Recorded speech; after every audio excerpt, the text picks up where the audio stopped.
तो मैं एडवोकेट विनय पांडे मैं आप लोगों को बताना चाहता हूं दोस्तों कि non TET in service teacher जो हैं जो टेट पास नहीं हैं उनके परिप्रेक्ष्य में उत्तर प्रदेश सरकार की तरफ से जो है पिछले दिनों जो है जो शिक्षक नेता थे और जो शिक्षक विधायक थे जो है एमएलसी उत्तर प्रदेश में वो लोग जो है मिले थे मुख्यमंत्री से और मुख्यमंत्री ने विभाग को आदेशित किया था कि इस पर जो है पुनर्विचार याचिका प्रदेश सरकार की तरफ से दाखिल हो और मजबूती से इस पर पक्ष रखा जाए क्योंकि इतने लोगों का जो है जो अनुभव है ये कहीं ना कहीं जो है ये अपने आप में पर्याप्त है।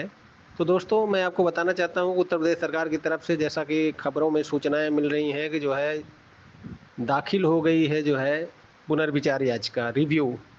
दोस्तों रिव्यू अपील उत्तर प्रदेश सरकार की तरफ से दाखिल हो गई है और जो सुप्रीम कोर्ट में उत्तर प्रदेश सरकार की तरफ से अंकित गोयल जो है एडवोकेट ऑन रिकॉर्ड हैं बेसिक शिक्षा और शिक्षा जगत की जो भी चीज़ें होती हैं वो जो है दाखिल करते हैं। फिलहाल तो अभी डायरी नंबर नहीं मिला है, जैसे डायरी नंबर मैं आपको खो मिलेगा मैं आपको सार्वजनिक करूंगा। दोस्तों अब उत्तर प्रदेश सरकार के अपील के पीछे सारे लोगों को अपनी जो शिक्षक लोग हैं नॉन सर्विस वाले वो भी लोग जो हैं इसमें जुड़ें और वहाँ पर कोर्ट को भी दिखाएं कि लार्ज नंबर ऑफ जो है कैंडिडेट इसमें जो है प्रभावित हो रहे हैं। देखिए सिर्फ सरकारों के भरोसे ही आप नहीं बैठ सकते हैं। अगर सरकारों के भरोसे बैठेंगे दोस्तों कभी कभी क्या होता है कि हाथी के दांत दिखाने वाले कुछ और अ, वो जो है दिखाने के कुछ और खाने के कुछ होते हैं। तो दोस्तों निश्चित रूप से जो खुद की आपकी लड़ाई है अगर आप सिर्फ सरकारों के भरोसे छोड़ देंगे तो निश्चित रूप से हो सकता है कि सरकार ने दाखिल कर दिया और जो है मजबूत पैरवी न करे और उस पर जो है जानबूझकर आपको केसरवा दे। ये सारी चीज़ें होती हैं। तो फिलहाल तो दोस्तों 30 दिन का मैक्सिमम टाइम होता है। उत्तर प्रदेश सरकार ने 30 दिन के अंदर जो है पुनर्विचार याचिका दाखिल कर दी है। अब सभी कैंडिडेट जो उत्तर प्रदेश के हैं वो सारे लोग जो है इस पर अपना वो रिव्यू अपील में जो है दाखिल करें। दोस्तों रिव्यू अपील की जो प्रक्रिया होती है मैंने पूर्व में भी बताया है आपको कि रिव्यू अपील पहले सबसे पहले जस्टिस दीपांकर दत्ता की चैम्बर में लगेगा। चैम्बर में जस्टिस दीपांकर दत्ता उसको पढ़ेंगे और इसके बाद जो है उनको यदि लगेगा कि हाँ इसमें कुछ छूट गया है कुछ तमाम तरह की इसमें कुछ करेक्शन होने चाहिए तो वो जो है खुली कोर्ट में लगा देंगे। तो दोस्तों मैं आपको बताना चाहता हूँ कि खुली कोर्ट में लगेगा तो फिर सारे वकीलों को वहाँ बहस करना होगा, अन्यथा चैम्बर से ये याचिका डिसमिस हो जाएगी। हमारा जो सुप्रीम कोर्ट में चूँकि मैं जाता रहता हूँ इस वजह से सारी प्रक्रिया मैं जानता हूँ। तो इतना तो अच्छा है कि कम से कम जो है सरकार जो है सरकार जो है रिव्यू अपील जो है पहले जा रही है सरकार की। इससे दोस्तों थोड़ा सा जजों पर भी थोड़ा सा दबाव रहता है कि सरकार आई है कुछ न कुछ इसमें आर्डर में कमियां हो सकता है, हम इसको जो है संशोधन कर सकते हैं।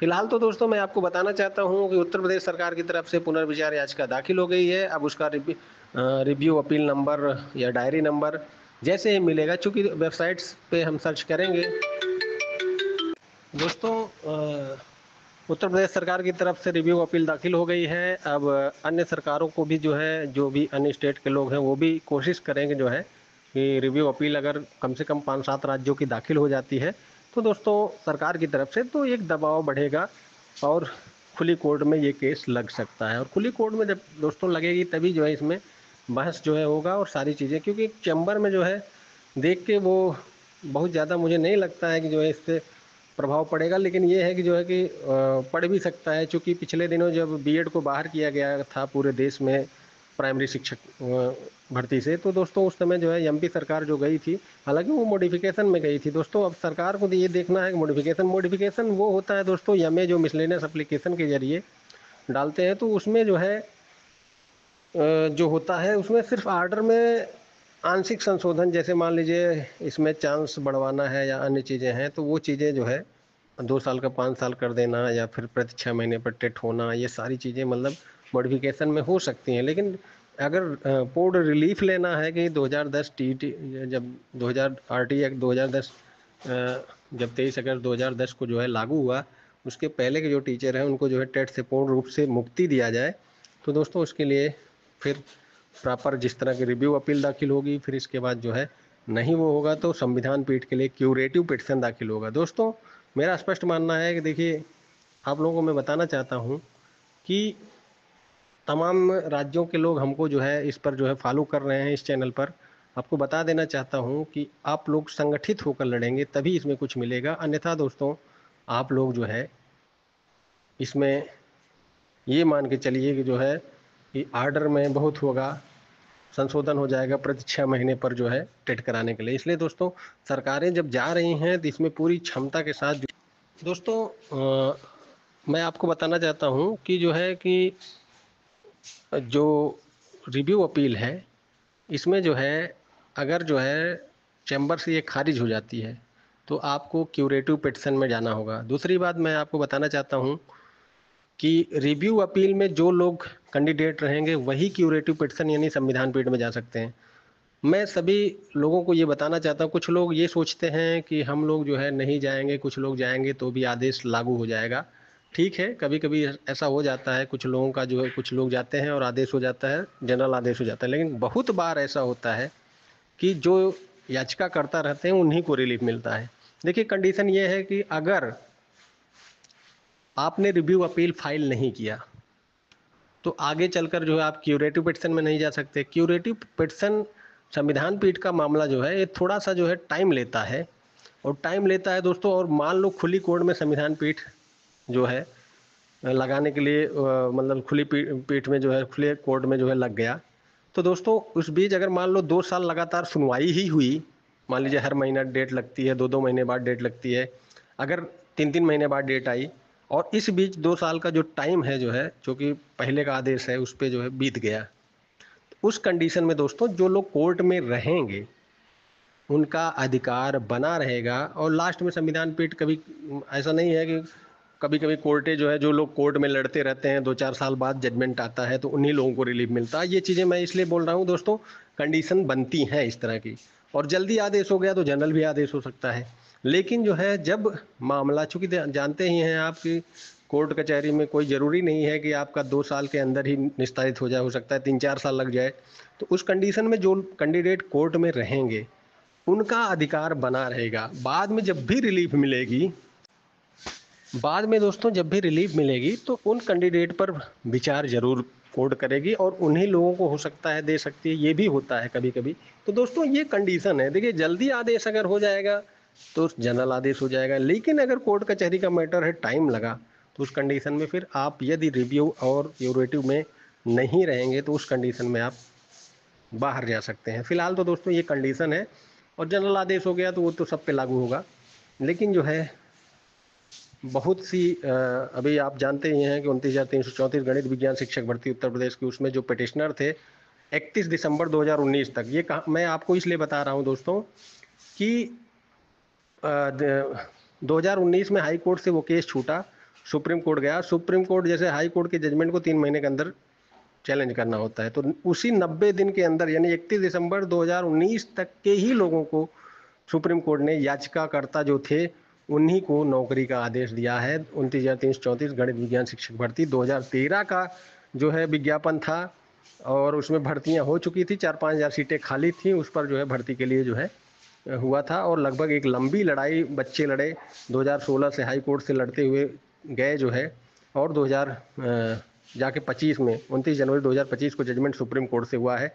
लेकिन दोस्तों जो लोग 31 दिसंबर 2019 तक सुप्रीम कोर्ट में आ गए थे, उसमें 2020, 21, 22 के लोग भी बहुत आए थे लेकिन उनको नहीं मिला। इसी तरह होता है दोस्तों, तमाम ऐसे केस हैं जिसमें आप समय पर अगर कोर्ट में नहीं रहते हैं तो उस समय आपको नहीं मिलेगा।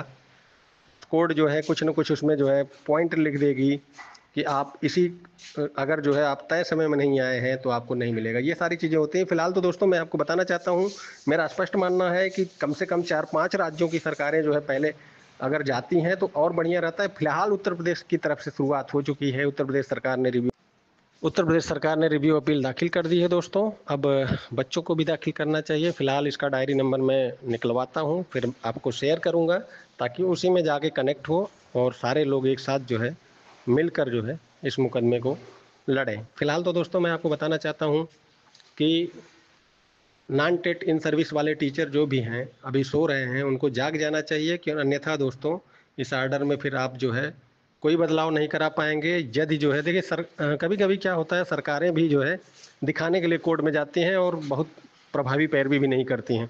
तो इसलिए जो है कैंडिडेटों को भी जाना चाहिए और अपने तरफ से वकील खड़ा करना चाहिए, ताकि जो है ऐसा कुछ ना हो। क्योंकि जानते हैं कि सरकारों को वोट बैंक की राजनीति करनी होती है, उनको ये दिखाना होता है कि हाँ हम आपकी तरफ से हैं।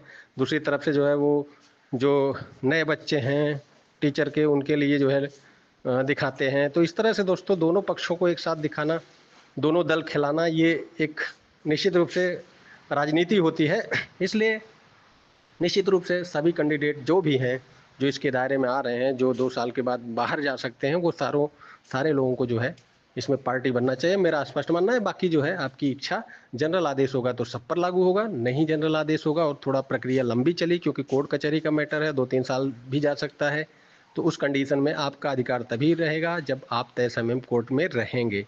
अगर बाई द वे जो है आप कोर्ट में रहते हैं और संविधान पीठ तक मामला जाता है और 2-3 साल से ज़्यादा खिंचता है, तो 2 साल के बाद भी आपको कोई निकाल नहीं सकता, क्योंकि आपका मामला विचाराधीन रहेगा। तो ये सारी चीज़ें निश्चित रूप से आपको करनी चाहिए। फिलहाल तो दोस्तों इस मैटर से संबंधित कोई भी जानकारी के लिए आप हमसे हमारे इस जो है जो यूट्यूब चैनल है इस पर जो है आप सब्सक्राइब कर लीजिए। आपको समय समय पर जानकारी मैं देता रहूँगा।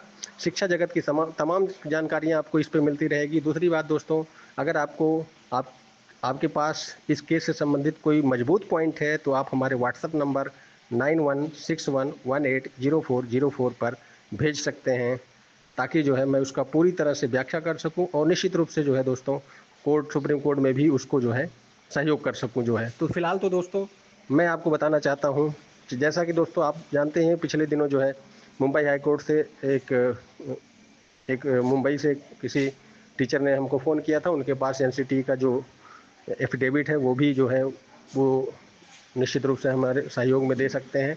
और ये सारी चीज़ें इसी तरह दोस्तों एक दूसरे से जोड़कर जो है कुछ अच्छी चीज़ें जो निकल जाएंगी उसको सुप्रीम कोर्ट में रखकर पक्ष में आदेश किया जा सकता है। फिलहाल तो दोस्तों मेरा मानना है कि सबको जो है तय समय पर रहना चाहिए। फिलहाल तो जो दोस्तों जैसी जानकारी रहेगी मैं आपको देता रहूँगा। किसी भी तरह की लीगल हेल्प के लिए हमारे नंबर 9161180404 पर संपर्क कर सकते हैं। व्हाट्सअप मैसेज के जरिए कॉल ना करिएगा, क्योंकि दोस्तों हम बिजी रहते हैं कोर्ट में। हाँ, अगर किसी को बहुत अर्जेंट है कॉल करना तो पहले मैसेज करेगा। जब बाद में मैं 8-9 बजे शाम को खाली रहूँगा तो आपसे संपर्क कर लूँगा। धन्यवाद।